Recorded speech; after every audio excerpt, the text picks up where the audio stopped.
Berikutnya, alhamdulillah Ustaz, saya sudah rajin baca Al-Quran, tapi biasanya hitungan menit. Gak kuat tuh saya duduk berlama-lama, bahkan setengah jam, apalagi sejam baca Al-Quran, gak kuat. Tapi kalau 5 menit, oke lah. Tapi kenapa ya gak sampai lama, hanya hitungan menit saja? Mungkin juga ini karena dia tidak mengkondisikan diri dia untuk membaca Al-Quran dengan khusyuk dan baik ya.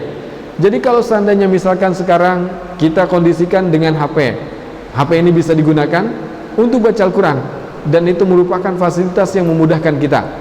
Maka kalau baca Al-Quran, diantaranya kondisikan, matikan paket datanya ya. Jadi kalau baca HP di Al-Quran, bolehkah Ustadz? Boleh. Tapi hukum Quran di dalam HP berbeda statusnya dengan mushaf ya. Jadi kalau misalkan masuk ke toilet, apakah HP-nya di luar? Maka kalau Syekh Fadul Murad, guru waktu di kampus, beliau mengatakan status Al-Quran yang ada di dalam HP beda statusnya dengan Al-Quran yang ada di lembaran. Kenapa? Karena dia ibarat seperti cahaya. Kalau dimatikan seperti hilang, tidak ada apa-apanya. Beda dengan Al-Quran yang ditulis di lembaran kertas, dia tetap nyata dan ada, dan nggak bisa kemana-mana, maksudnya nggak bisa hilang. Tapi kalau Al-Quran yang ada di dalam HP, kalau dimatikan cahayanya atau baterainya habis, dia hilang, seperti tidak ada sama sekali. Maka kalau dibawa ke dalam toilet dan lain sebagainya tidak masalah, karena statusnya berbeda dengan Al-Quran yang ada di lembaran. Nah, sekarang kita sudah dimanjakan, dimudahkan dengan adanya kemajuan teknologi, bisa baca Al-Quran dengan mudah dari HP kita. Maka kalau misalkan baca HP supaya nggak hitungan menit bacanya, kita matikan paket datanya, kita kondisikan, kemudian cari waktu yang bagus dan juga khusus seperti tadi sebelum subuh atau sudah subuh. Karena kalau udah setelah itu biasanya banyak sekali kesibukan-kesibukan yang menanti kita.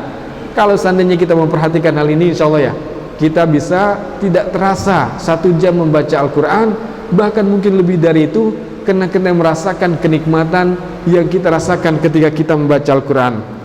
Hadirin yang dimuliakan oleh Allah Subhanahu wa Ta'ala. Kemudian apalagi yang kadang-kadang bisanya mungkin menjadi penghalang kita, yang menjadikan kita tidak betah berlama-lama dengan Al-Quran, cepat jenuh kalau membaca Al-Quran. Ini mungkin bisa jadi ada pada diri kita. Karena orang ketika misalkan tertarik dengan novel, maka dia menikmati novel tersebut. Banyak novel yang tebal-tebal, dan orang-orang ketika mereka membaca novel, mereka tidak jenuh, asik sekali gitu kan. Bahkan yang tebal pun, yang kurang lebih tebalnya bersama hampir dengan Al-Quran, maka mereka selesaikan dengan waktu yang singkat.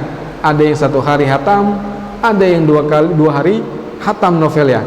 Tapi Al-Quran kurang lebih tebalnya juga sama. Ramadan gak hatam, 11 bulan di luar Ramadan juga gak hatam-hatam. Mungkin masalahnya ketika dia membaca Al-Quran, dia tidak merasakan kenikmatannya karena dia cepat jenuh dengan Al-Quran. Hadirin yang dimuliakan oleh Allah Subhanahu wa Ta'ala. Berikutnya yang terakhir adalah, kenapa kok ada orang atau kita merasa kurang menikmati lama-lama bersama Al-Quran? Karena mungkin ini yang terakhir. Bisa jadi ini alasannya. Banyak yang belum tahu dari Al-Quran.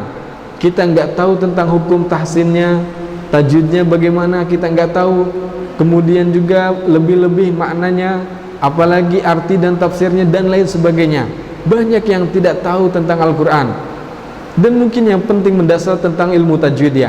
Jadi orang ketika misalkan dia membaca Al-Quran dan tidak sesuai dengan tuntunan tajwid, biasanya dia sendiri tidak menikmati. Dia nggak menikmati bacaannya sendiri karena bacanya nggak benar, panjang pendeknya nggak rapi, kemudian makhrajnya juga nggak benar, sehingga dia pun tidak menikmati karena memang banyak yang tidak tahu dari Al-Quran. Tapi kalau kita mendengarkan orang-orang yang bacaannya bagus, biasanya senang. Kenapa? Karena dia membaca dengan standar, dengan ilmu tajwidnya, tahsinnya, sehingga bacaannya pun berbeda dan juga terasa merdu dan nikmat sekali. Oleh karena itu, supaya kita bisa membaca Al-Quran baik dan benar dan juga menikmatinya, betah berlama-lama, maka kita perlu belajar ilmu Al-Quran ya. Di antaranya yang mendasar adalah tahsin dan tajwid ya. Belajar tajwid atau belajar tahsin tilawah Al-Quran. Dan alhamdulillah di Balikpapan ini banyak, asal mau saja. Bahkan sekarang dimudahkan dengan difasilitasi dengan belajar jarak jauh, dan kita bisa belajar walaupun kita di rumah. Dan ini merupakan kemudahan yang harus kita manfaatkan. supaya dari Ramadan ke Ramadan, kemudian dari tahun ke tahun bacaan kita ada perbaikan, sehingga kita pun nikmat membaca Al-Quran. Apalagi kalau laki-laki kadang-kadang ada tuntutan untuk menjadi imam sholat di rumah, maka pastikan bacaan kita pun harus sesuai dengan standar ya.